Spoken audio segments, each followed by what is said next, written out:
Oh, hi, I'm Dave Jerden, and I'm an engineer-producer, and I'm at my studio here, Seahorse, which is downtown LA, right down in the middle of near the Staples Center. I was almost willing to lay out, $10,000 for a pair of speakers compared to the price of these. It was just astounding. And like today, we had a pair of expensive speakers up, and we were comparing them to these KRKs, and we couldn't believe that not only how much they were close, but how much better that the Rokit sounded to me. I have one set of the VXTs and I have two sets of the little ones. And I have one here in the recording studio, and I also have a mix studio in Burbank that I work at. For years and years and years, I used one set of speakers, and they don't make cones for them anymore, so I was desperate for a new set of speakers, something I could relate to. Speakers are like your right arm. I mean, and you have to have a set of speakers that you can take from studio to studio that you can depend on, because rooms change and everything else. I mean, I'm a big fan of near field monitoring. For years and years and years, I used big mains, but they vary from studio to studio so much that I just got into the near field monitoring system, and I'd be lost without these things right now. So, I mean, they're like gold to me. Monitors are the most important part of the mixing chain. I mean, unless you have something you relate to.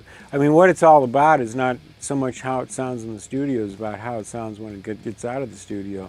And people today are listening on systems that are a lot different than when I was coming up. When I was coming up, people had big elaborate home stereo systems. Now people live on little earbuds or up right off their phone or whatever, and I do the same thing. My whole process that I use is packing in as much in at the front as I can. So by the time it gets at the end there's plenty to listen to. I don't know if that makes sense.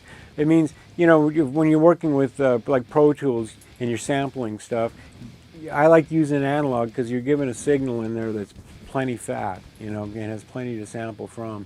And I end up on analog too. And the only thing that you have to guide you through that whole process is your monitors. That's the only thing that you can trust. I have several sets of monitors in this place, but I primarily stick to one set of monitors so I don't get confused when I'm working. But the KRKs, I'm so happy. I mean, the reason I like the KRKs is because how they translate out the studio. I can literally work anywhere with those things. It doesn't have to be a room done by some famous acoustician.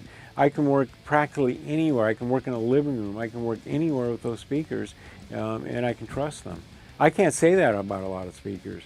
There's even manufacturers with their bookshelf speakers. They give you all kinds of specifications how to place them in your room and stuff like that.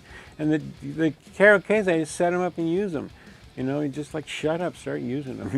And get on with it.